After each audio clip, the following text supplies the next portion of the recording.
India में तो देखो अक्षय तृतीया आया, धनतेरस आया, we follow that and we use to give a good sales to the gold people.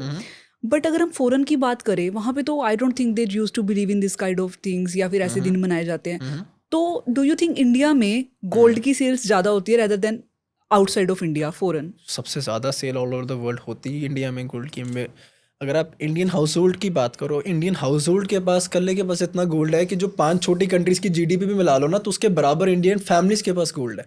Indian families इतना गोल्ड होल्ड कर रही है. इंडिया गोल्ड एक ऐसी कम्युनिटी है जो हर कंट्री की जीडीपी को सपोर्ट करती है. बैकबोन है गोल्ड आज के टाइम पे. ठीक है, तो इंडियन फैमिलीज के पास इतना गोल्ड है ना कि एक नॉर्मल ज्वेलर के स्टोर पे इतना गोल्ड नहीं होगा. मैं ऐसी फैमिलीज जानता हूँ जिनके घर पे उतना गोल्ड पड़ा है. इंडियन फैमिलीज के पास इतना गोल्ड है क्योंकि वो हेरिटेज है. जैसे बात कर रहे थे पहले कि वो फैमिली टू फैमिली आगे आगे आगे बढ़ता रहता है. और इंडियन वुमेन तो वैसे ही हमको पता है कि गोल्ड उनके लिए क्या इंपॉर्टेंस है, वो कितना क्रेजी है उन चीज़ के लिए. वैसे अगर बात करें एक जैसे जिनके घर में फंक्शन है या वेडिंग है, उस फैमिली के अंदर क्या ऐसे ध्यान रखना चाहिए बाइंग करते समय स्पेशल, और किस बेसिस पे बाइंग करनी चाहिए उन्हें? अगर देखो उसमें स्पेसिफिकली ऐसे में बेसिस पे तो चलो वो बाकी सेट्स तो सब किसी को पता ही होते हैं. उसमें कुछ ब्राइड्स के लिए बोलना चाहता हूँ कि जो नए ब्राइड्स होते हैं उनको गोल्ड बाय करने के टाइम अपनी जब अपनी वेडिंग ज्वेलरी परचेज करते हैं, कुछ थोड़ी बहुत जो टिप्स मेरे को एज अ ज्वेलर लगती है जो कंसिडर करना चाहिए. देखो, this is something you buying for one time. Gold एक ऐसी चीज़ नहीं है कि जो आप हर रोज़ खरीद सकते हो. Right. Once in a while वाली एक चीज़ है.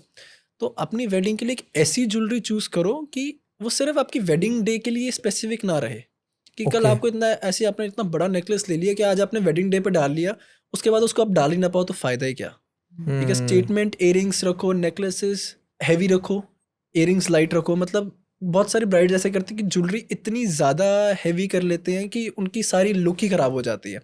मोस्ट इम्पॉर्टेंटली कंफर्ट अपना ज़रूर देखो. मतलब बहुत सारे मतलब मेरे पास ऐसे कस्टमर आते हैं, मैं उनको बोलता भी हूँ कि ये डिज़ाइन आप मेरे से बनवाने तो जा रहे हो बट ये कंफर्टेबल नहीं रहेगा. नहीं, मेरे को यही चाहिए, मेरे को यही चाहिए. बट वही बात कि जिस दिन आपका वो मोस्ट स्पेशल डे है उसमें आपने एक ऐसी चीज़ वेयर करी है जो आपको 7 दिन ऐसे Uncomfortable कंफर्टेबल कर रही है, तो उस चीज़ का भी बहुत ध्यान रखना चाहिए.